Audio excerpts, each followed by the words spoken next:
Hi, everyone. I'm very excited to talk to Jean-Simon, founder and CTO of BrainBox AI.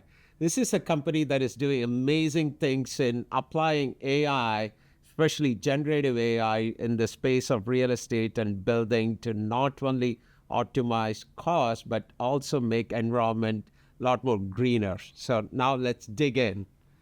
Jean, can you tell us about how you got started with BrainBox AI? Yeah, absolutely. So if you look back in 2016, 2017, it was the era of deep learning. Yeah. So how can we use deep learning to get a prediction to basically operate the building from a reactive mode to a preemptive control schema?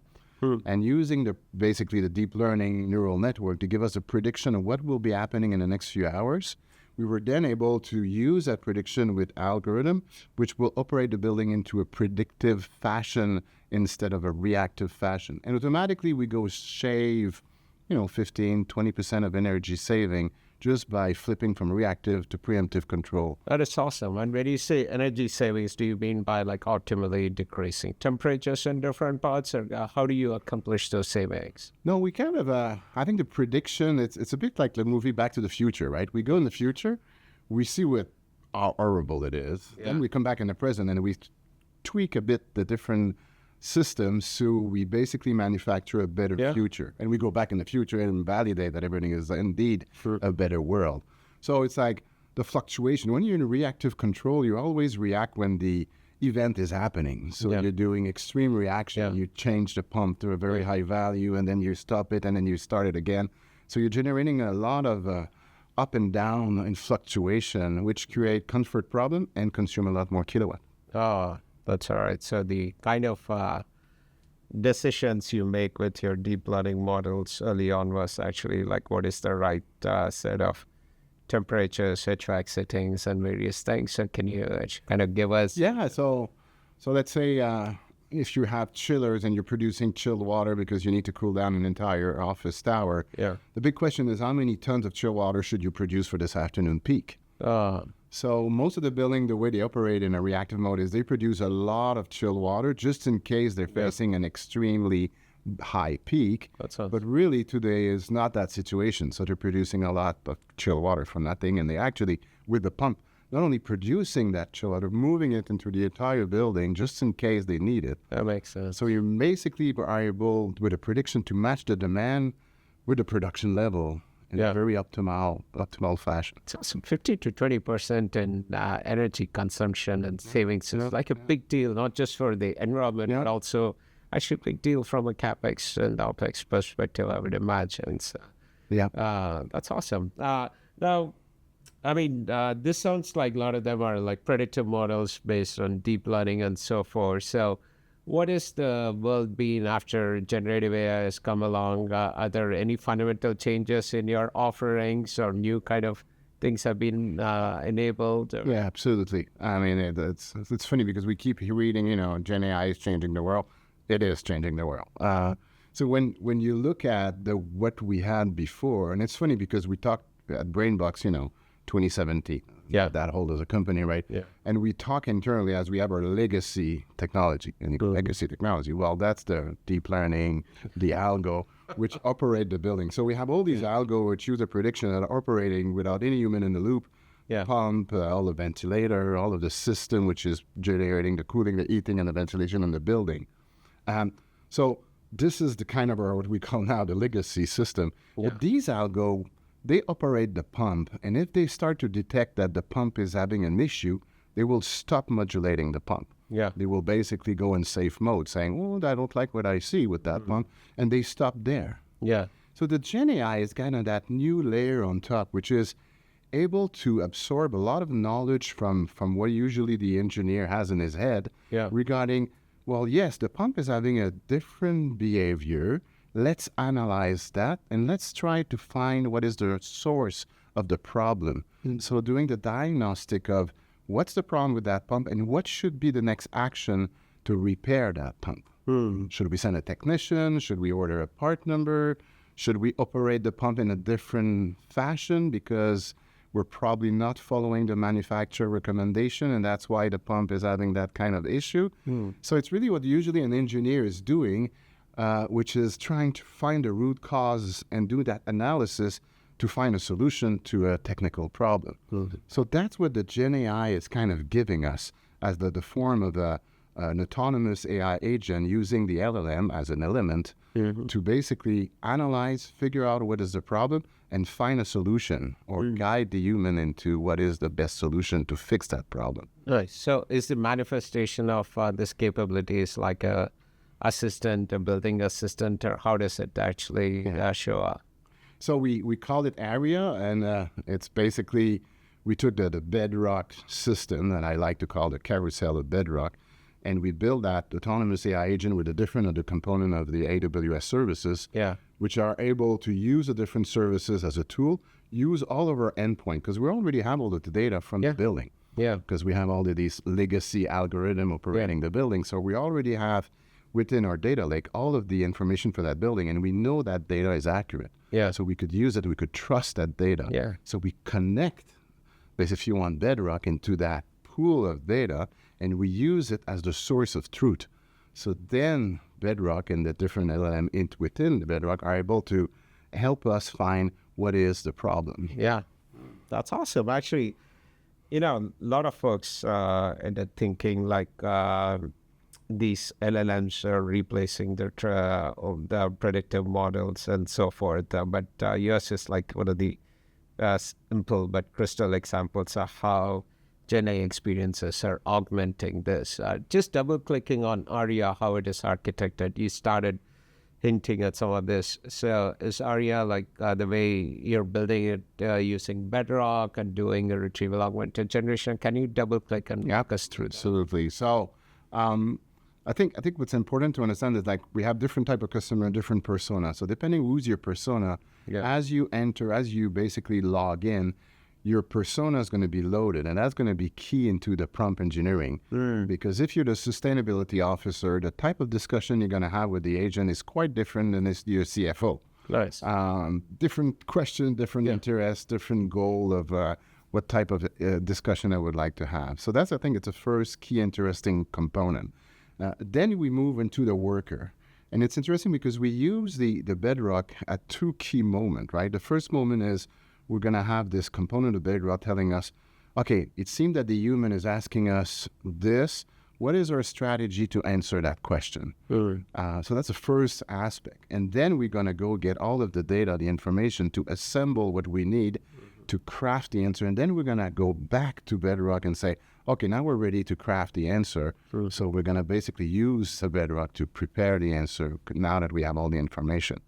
Where we're pushing a lot the reasoning aspect is we want to basically use a different LLM as they're evolving to give us the reasoning capability. And I'm going to give you the example of Anthropic, because we saw over the last 6 months the progression, going from 2.1 to 3.0 to 3.5.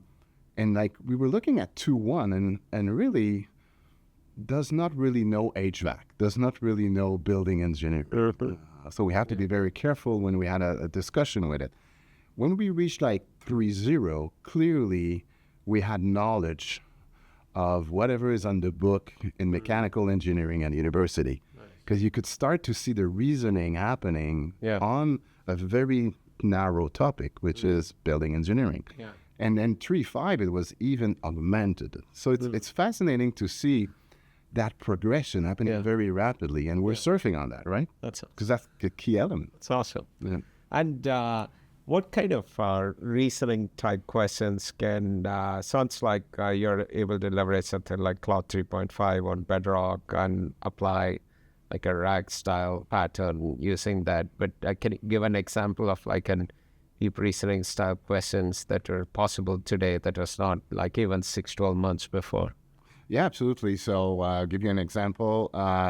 We're going to have, let's say, one of our customers, a store manager, which is saying, like, I'm having some comfort issue. Can you tell me why we're having comfort issue? Is it a malfunction? I think.